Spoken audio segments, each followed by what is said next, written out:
ఇటీవల వార్తల్లో కనిపించిన సోనాయ్ రూపాయ్ వన్యప్రాణుల అభయారణ్యం ఏ రాష్ట్రంలో ఉంది? అస్సాం.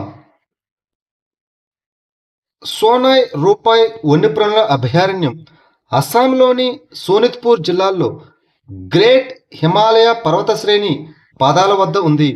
ఈ అభయారణ్యానికి గబోరు మరియు పంచనోయ్ నదులు, రౌత రిజర్వ్ ఫారెస్టు మరియు అరుణాచల్ ప్రదేశ్లోని కామింగ్ రిజర్వ్ ఫారెస్టు సరిహద్దులుగా ఉన్నాయి. స్వల్పకాలిక పంట రుణాలను మాఫీ చేసేందుకు 2026లో పుణ్యశ్లోక్ అహల్యాదేవి హోల్కర్ సత్కారి కర్జ్ మాఫీ యోజనని ఏ రాష్ట్రం ప్రారంభించింది? మహారాష్ట్ర. మహారాష్ట్ర ప్రభుత్వం 2026లో పుణ్యశ్లోక్ అహల్యాదేవి హోల్కర్ సత్కారి కర్జ్ మాఫీ యోజనని ప్రారంభించింది. స్వల్పకాలిక పంట రుణాలను మాఫీ చేయడం ద్వారా రైతులకు ఉపశమనం అందించడమే ఈ పథకం యొక్క లక్ష్యం.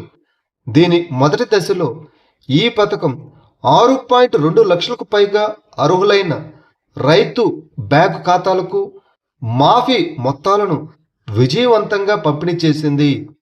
ఎవరెస్ట్ అనే 80 టన్నుల శ్రేణికి చెందిన full flow staged combustion rocket ఇంజన్ను ఏ అంతరిక్ష సంస్థ అభివృద్ధి చేసింది? Astrobase space technologies, Bengaluru. బెంగళూరుకు చెందిన ఆస్ట్రోబేస్ స్పేస్ టెక్నాలజీస్ పూర్తిగా భారతదేశంలోనే నిర్మించిన ఎవరెస్ట్ అనే 80 టన్నుల శ్రేణి రాకెట్ ఇంజన్ను ఆవిష్కరించింది.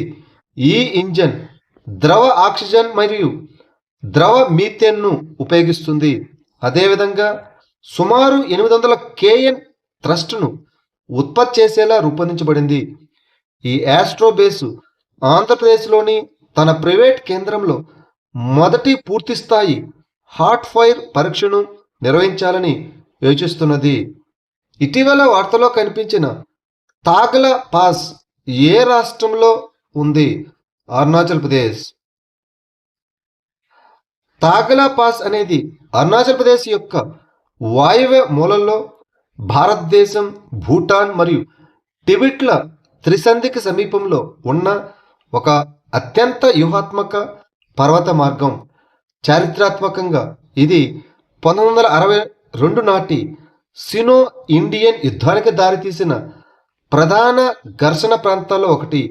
ఇటీవల కేంద్ర హోంమంత్రిత్వ శాఖ, రాష్ట్ర ప్రభుత్వ సమన్వయంతో సరిహద్దు ప్రాంతాల్లో ప్రాదేశిక సమగ్రతను బలోపేతం చేయడానికి సర్వే ఆఫ్ ఇండియా పటాల్లో తాగ్లా పాస్ అధికారిక పేరుతో పాటు మరో 26 భౌగోళిక లక్షణాలు మరియు నివాస ప్రాంతాలను ప్రామాణీకరించింది. Ayushman Bharat digital mission scan and register సేవ కింద ఏ రాష్ట్రం అత్యధిక సంచిత లావాదేవీలను నమోదు చేసింది? బీహార్. ఆయుష్మాన్ భారత్ డిజిటల్ మిషన్ కింద స్కాన్ అండ్ రిజిస్టర్ సేవ దేశవ్యాప్తంగా అద్భుతమైన ఆదరణను పొందింది. మొత్తం లావాదేవీల్లో బీహార్ అగ్రగామి రాష్ట్రంగా నిలిచింది. ఇక్కడ సుమారు 7.30 కోట్ల రిజిస్ట్రేషన్లు నమోదయ్యాయి. సుమారు 4.09 కోట్ల లావాదేవీలతో ఉత్తరప్రదేశ్ 2వ స్థానంలో ఉండగా ఆ తర్వాత 3.38 కోట్లతో ఆంధ్రప్రదేశ్ 3వ స్థానం నిలిచింది. ఈ డిజిటల్ సేవ ద్వారా రోగులు ఆరోగ్య కేంద్రాల వద్ద QR కోడ్ను స్కాన్ చేసి తమ ఆయుష్మాన్ భారత్ హెల్త్ అకౌంట్స్ ప్రొఫైల్ను తక్షణమే పంచుకోవచ్చు. తద్వారా ఓపీడీల్లో ఉండే పొడవైన క్యూలను తగ్గించవచ్చు. ఆగస్టు 2026లో AI ఆధారిత composite digital crop survey pilot కార్యక్రమాన్ని ఏ రాష్ట్రం ప్రారంభించింది? కర్ణాటక. కర్ణాటక 2026 ఆగస్టు 6న composite digital crop survey pilot ప్రాజెక్టును ప్రారంభించింది. ఈ కార్యక్రమం పంట మ్యాపింగ్ కోసం artificial intelligence, synthetic aperture radar, అధిక రెజల్యూషన్ ఉపగ్రహ చిత్రాలు, డ్రోన్ సర్వేలు మరియు జియోగ్రాఫిక్ ఇన్ఫర్మేషన్ సిస్టమ్ సాధనాలను ఉపయోగించుకుంటుంది. ఈ వ్యవస్థ విధాన రూపకల్పనను మెరుగుపరచడానికి, సబ్సిడీలను సమర్థవంతంగా పంపిణీ చేయడానికి మరియు రాష్ట్ర వ్యవసాయ రంగానికి ఒక పటిష్టమైన డిజిటల్ డేటాబేస్ను ఏర్పాటు చేయడానికి భూ రికార్డులతో అనుసంధానిస్తుంది. ప్రపంచ అథ్లెటిక్స్ అండర్-20 ఛాంపియన్షిప్లో హైజంప్లో పతకం సాధించిన తొలి భారతీయ క్రీడాకారుడు ఎవరు? బసంత్ కుమార్ మేఘ్వాల్. అమెరికాలో జరిగిన ప్రపంచ అథ్లెటిక్స్ అండర్-20 ఛాంపియన్షిప్లో బసంత్ కుమార్ మేఘ్వాల్ పురుషుల హైజంప్లో 2.21 మీటర్ల వ్యక్తిగత అత్యుత్తమ ప్రదర్శనతో రజత పతకాన్ని గెలుచుకున్నాడు. ప్రపంచ అండర్-20 ఛాంపియన్షిప్లో హైజంప్ పతకం సాధించిన తొలి భారతీయుడిగా మేఘ్వాల్ నిలిచాడు. అంతకుముందు ఆశిష్ యాదవ్ జావెలిన్ త్రోలో 74.09 మీటర్ల త్రోతో రజత పతకాన్ని గెలుచుకున్నాడు. ప్రపంచ అథ్లెటిక్స్ అండర్-20 ఛాంపియన్షిప్లో జావెలిన్ త్రోలో పతకం గెలిచిన నీరజ్ చోప్రా తర్వాత ఆశిష్ యాదవ్ రెండవ భారతీయుడిగా నిలిచాడు. ఉత్తరప్రదేశ్కు చెందిన చేనేత కళాకారుడు సంత్ కబీర్ హ్యాండ్లూమ్ అవార్డు 2025ను అందుకున్నారు. షా మొహమ్మద్ అన్సారీ.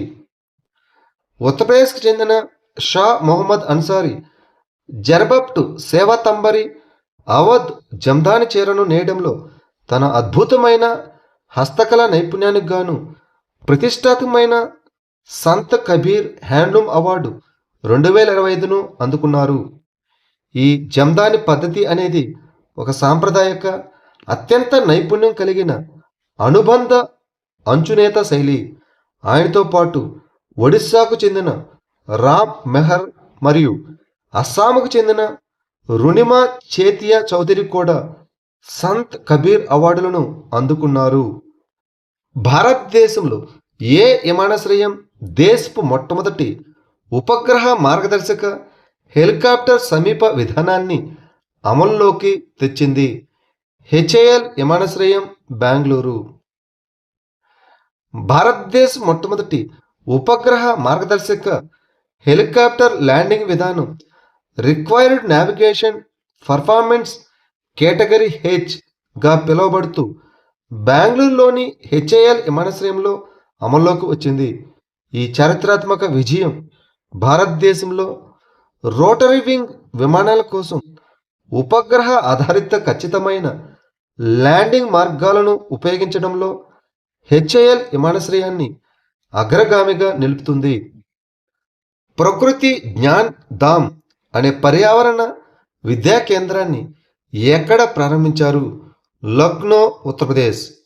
లక్నోలోని బంత్రాలో ఉన్న మహర్షి పరాశర్ బయో రిసోర్స్ సెంటర్లో మొట్టమొదటి పర్యావరణ విద్యా కేంద్రమైన ప్రకృతి జ్ఞాన్ ధామ్ ప్రారంభించబడింది. దీనిని council of scientific and industrial research, national botanical research institute అభివృద్ధి చేసింది. జీవ వైవిధ్య పరిరక్షణ, పర్యావరణ విద్య మరియు అనుభవపూర్వక అభ్యాసం ద్వారా శాస్త్రీయ పరిశోధనను సమాజంతో అనుసంధానించడమే ఈ కేంద్రం యొక్క లక్ష్యం. ఒడిశాలోని చండీపూర్ నుంచి ఇటీవల పరీక్షించిన అగ్ని-4 బ్యాలిస్టిక్ క్షిపణి యొక్క 2 దశల్లో ఏ రకమైన చోదక వ్యవస్థను ఉపయోగిస్తారు? ఘన ఇంధన ప్రొపెల్లెంట్. భారతదేశం ఒడిశాలోని చండీపూర్లో గల ఇంటిగ్రేటెడ్ టెస్ట్ రేంజ్ నుంచి అగ్ని-4 మధ్యశ్రేణి బ్యాలిస్టిక్ క్షిపణిని విజయవంతంగా పరీక్షించింది. ఈ అగ్ని-4 అనేది 2 దశల ఘన ఇంధన మోటార్ కాన్ఫిగరేషన్ను ఉపయోగించే ఒక అధునాతన ఉపరితలం నుంచి ఉపరితలానికి ప్రయోగించే బ్యాలిస్టిక్ క్షిపణి. ఖాదర్ ఎఫ్ అనేది ఏ దేశం అభివృద్ధి చేసిన మధ్యశ్రేణి బ్యాలిస్టిక్ క్షిపణి? ఇరాన్. మధ్యప్రాచ్యంలో జరిగిన ఉద్రిక్తలు మరియు ఇరాన్ ఇజ్రాయెల్ సైనిక ఘర్షణల నేపథ్యంలో ఖాదర్ ఎఫ్ క్షిపణి ఇటీవల వార్తల్లో నిలిచింది. ఈ ఖాదర్ ఎఫ్ అనేది ఇరాన్ అభివృద్ధి చేసిన ఒక మధ్యశ్రేణి బ్యాలిస్టిక్ క్షిపణి. దీని అంచనా పరిధి సుమారు 2000 కిలోమీటర్లు మరియు ఇది షహాబ్-3 క్షిపణి కుటుంబం నుంచి ఉద్భవించింది. ఈ క్షిపణి Iran Islamic revolutionary guard corps యొక్క ఒక కీలకమైన సుదూర శ్రేణి ఆయుధం. ఒడిశాలో కొత్తగా కనుగొన్న క్యాట్ఫిష్ జాతికి ఏ పురాణ ఆడపులి పేరు పెట్టారు? ఖైరీ. సూడోలాగవియా ఖైరీ అనేది ఒడిశాలోని మయూర్భంజ్ జిల్లాలోని బుధబలంగా నదిలో కనుగొనబడిన ఒక కొత్త మంచినీటి క్యాట్ఫిష్ జాతి. ఈ జాతిని 26 జూలై 2026న అంతర్జాతీయ వర్గీకరణ పత్రిక జూటాక్స్లో వివరించారు మరియు దీనికి ఖైరీ అనే అనాథ రాయల్ బెంగాల్ ఆడపులి పేరు పెట్టారు. భారతదేశానికి 2వ ప్రపంచ అండర్-20 జావెలిన్ పథకాన్ని ఎవరు గెలుచుకున్నారు? ఆశిష్ యాదవ్. ఆశిష్ యాదవ్ ఆగస్టు 7, 2026న అమెరికాలోని ఒరిగాన్లోని యూజన్లో జరిగిన ప్రపంచ అథ్లెటిక్స్ అండర్-20 ఛాంపియన్షిప్లో 74.09 మీటర్ల త్రోతో రజత పథకం సాధించి భారతదేశానికి 2వ ప్రపంచ అండర్-20 జావెలిన్ పథకాన్ని అందించాడు. ఈ ప్రదర్శనతో ఉత్తరప్రదేశ్లోని మీర్జాపూర్కు చెందిన ఈ 19 ఏళ్ల అథ్లెట్ 2016లో భారతదేశానికి మొదటి పథకం అనగా స్వర్ణ పథకాన్ని అందించిన నీరజ్ చోప్రా అడుగు జాడలను అనుసరించి ప్రపంచ అండర్-20 జావెలిన్ పథక వేదికపై నిలిచిన 2వ భారతీయుడిగా నిలిచాడు. తొలిసారిగా మంచు చిరుత ఏ వన్యప్రాణుల అభయారణ్యంలో కెమెరాకు చిక్కింది? దౌలధర్ వన్యప్రాణుల అభయారణ్యం, హిమాచల్ ప్రదేశ్.